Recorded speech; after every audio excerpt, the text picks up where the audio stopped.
Friends, स्वागत है हमारे चैनल में आप लोग का एक बार फिर से। तो बिहार एसएससी तकनीकी गड़बड़ी के बाद जो रिजल्ट आया है 1218, तो कुछ इसी आधार पर आया है कि पिछला कट ऑफ मार्क्स देखा गया है। 63,739 जो कैंडिडेट का रिजल्ट था पहली बार में, उसमें जिस कैटेगरी का जो भी कट ऑफ गया है उस कट ऑफ के ऊपर वालों को भी दोबारा में सिलेक्शन किया गया है। आज के इस वीडियो से बातें और क्लियर हो जाएंगी। और मैं अपना पिछला वीडियो वेटिंग लिस्ट को लेकर बनाया था कि वेटिंग लिस्ट का तो खैर कोई प्रावधान ही नहीं है, और जो ऑलरेडी पहले से जॉब में है मैं उनसे आग्रह भी किया था कि प्लीज़ आप लोग ज्वाइन नहीं करें तो अच्छा रहेगा। खास करके 3 वैकेंसी के लोग, बीपीएससी 64 हुई जिसमें 1395 लोग की बहाली हुई है, दरोगा 2400 कैंडिडेट की बहाली हुई है, और बीपीएससी असिस्टेंट इंजीनियर भी 1300 की बहाली हुई है।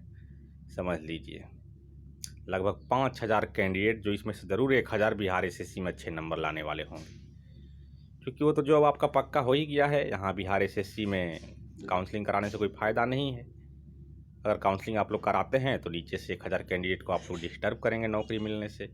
तो आइए ये देखिए, लिखा हुआ है कट ऑफ मार्क्स से नीचे अंक प्राप्त करने वाले अभ्यर्थियों को नियुक्ति का अधिकार नहीं मिल सकता है। कोर्ट ने कहा कि यदि भर्ती में अभ्यर्थियों की प्रतीक्षा सूची तैयार करने का कोई प्रावधान नहीं है तो चयनित अभ्यर्थियों के ज्वाइन न करने से कट ऑफ मार्क्स से नीचे के अंक वाले अभ्यर्थियों की नियुक्ति नहीं की जा सकती है। यह निर्णय न्यायमूर्ति अश्विनी कुमार मिश्र ने मनोज कुमार मिश्र व 6 अन्य की याचिका खारिज करते हुए दिया है। कोर्ट ने कहा कि सुप्रीम कोर्ट की संवैधानिक पीठ के सकरसन दास केस में यह फैसला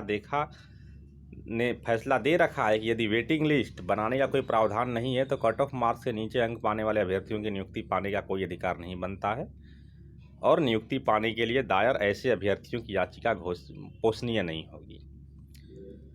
तो जो है सो ये कट ऑफ मार्क्स भी एक मायने रखता है। जैसे अभी 1218 लोग का जो रिजल्ट आया है उसमें कुछ कैंडिडेट को छोड़ करके बाकी सभी कैटेगरी से हैं, चाहे वो बीसी हों, एमबीसी हों, एससी हों, एसटी, तो लोग को ऐसे ही नहीं रिजल्ट दे दिया गया है। प्रथम बार में जो रिजल्ट आया था 14 फरवरी 2020 को, जिसके आधार पर मुख्य परीक्षा हुआ 25 दिसंबर 2020 को, उसमें जिस कैटेगरी का जो कट ऑफ है उसके ऊपर या उसके बराबर वालों को ही उठाया गया है। जैसा इस न्यूज़ से आप लोग और क्लियर हो गए होंगे, नीचे से नहीं उसके ऊपर जो लाए होंगे, तो उसका एक यही पॉजिटिव सिग्नल है कि अगर ये 1218 कैंडिडेट का रिजल्ट पहले दिया जाता 63,739 में, तो 1218 योग्य कैंडिडेट डिस्टर्ब हो जाते, जो बीसी, एमबीसी, एससी, एसटी के हैं, उनका रिजल्ट नहीं हो पाता। कम से कम उनका रिजल्ट हुआ और कंपटीशन में फाइट किया। इसे 2016 वाले तो बहुत ही हैं, अब तो जो भी होंगे 52,784 में पहले से, वो तो जनरल कैटेगरी से ही होंगे, धमाकेदार नंबर भी होगा, तो उसके दूरगामी परिणाम देखने को मिलेंगे आने वाले समय में। तो दरअसल में ये मामला है उत्तर प्रदेश का, जिसके बारे में मैं अभी बताया हूँ। ये यूपी लेखपाल परीक्षा का था जो 2015 में आया था। अभी दोबारा परीक्षा भी हो रहा है, जिसके लिए एक उसका प्रारंभिक अर्हता परीक्षा यानी कि यूपी ट्रिपल एससी पेट हो चुका है, उसके बाद वैकेंसी आएगा तो इसमें होगा। देखिए, यूपी लेखपाल परीक्षा कट ऑफ मार्क्स से नीचे वालों को नियुक्ति का हक नहीं। विधि संवाददाता प्रयागराज, ये 26 सितंबर 2021 का सुबह का ही न्यूज़ था। देखिए, ये तो बता ही दिए। अब यहाँ से देखिए, यह है मामले के तथ्यों के अनुसार यात्रियों ने लेखपाल भर्ती के विज्ञापन के तहत नौकरी के लिए आवेदन किया था। यह भर्ती अलग अलग जिलों के लिए अलग अलग जारी विज्ञापन के तहत की जानी थी। विज्ञापन विभिन्न डीएम ने निकाला था। यात्रियों ने आवेदन किया था, लेकिन नंबर कट ऑफ मार्क्स से नीचे होने के कारण उनका लेखपाल पद पर चयन नहीं हो सका था। याचिका दाखिल कर मांग की गई कि चयनित अभ्यर्थियों में से कई ने ज्वाइन नहीं किया, ऐसे में रिक्त रह गए पदों पर यात्रियों की नियुक्ति की जाए। सरकार ने अपनी जवाबी हलफनामे में कहा कि इस भर्ती में वेटिंग लिस्ट बनाने का कोई प्रावधान नहीं है, जिससे बिहार के बीपीएससी और बिहार कर्मचारी चयन आयोग में कहीं भी वेटिंग लिस्ट का प्रावधान नहीं है। आप लोग मेरा चैनल में जाकर इससे संबंधित जस्ट पिछला वीडियो है, आप लोग देख लीजिएगा। यात्रियों का चयन सूची में नाम होने मात्र से नियुक्ति पाने का कोई कानूनी अधिकार नहीं है।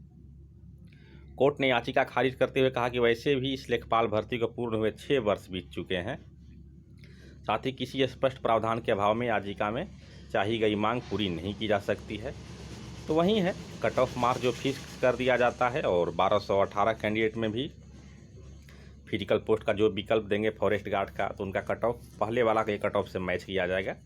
जिनका भी 110 प्लस होगा उन्हीं को बुलाया जाएगा, और कैटेगरी में जो जिनका गया होगा, जैसे बीसी का तो लगभग 110 गया है, जनरल वाले लोग तो पहले ही पैदल चल चुके हैं, और जो 2016 में भरने वाले योग्य कैंडिडेट हैं जिनके लिए लिंक ओपन हुआ था, वो भी अगर 110 प्लस होंगे तो फॉरेस्ट गार्ड में बुला लिया जाएगा। उसी तरह से स्टेनो एएसआई जो भी कट ऑफ है, उसी कट ऑफ के आधार पर सारा काम होगा। तो कट ऑफ मार्क्स के नीचे को नौकरी मिलना या रिजल्ट होना कोई न्याय संगत नहीं है। तो अब पता ही है इलाहाबाद हाई कोर्ट, तो इसका रेफरेंस हर कोर्ट लेता है, जैसे ये सुप्रीम कोर्ट का रेफरेंस लिया है देखिए। तो एक कोर्ट दूसरे कोर्ट का रेफरेंस ले सकता है, नहीं तो अपना स्वतंत्र फैसला भी होता है, लेकिन रेफरेंस लेना आसानी हो जाता है किसी भी कोर्ट के फैसले को किसी भी कोर्ट के द्वारा। तो वेटिंग लिस्ट नहीं है। एक बार फिर से मैं गुजारिश करूंगा कि 3 वैकेंसी खास करके 64वां BPSC 1395 पोस्ट के कैंडिडेट, असिस्टेंट इंजीनियर 2017 में वैकेंसी आई थी, इसमें भी 1300 वैकेंसी था, और दरोगा में 2400 लोग। 5000 कैंडिडेट में से 1000 कैंडिडेट जरूर होंगे बिहार SSC में जो अच्छे नंबर ला रहे होंगे, जनरल कैटेगरी सब मिलाते हुए। तो वे लोग काउंसलिंग में न जाएं, क्योंकि उनका नौकरी तो इससे भी धमाकेदार मिलने वाला है, 4200, 4600, 5600 ग्रेड पे का। तो यहाँ तो 1800, 1900, 2000 है। बेरोजगार रहते तो अलग बात था।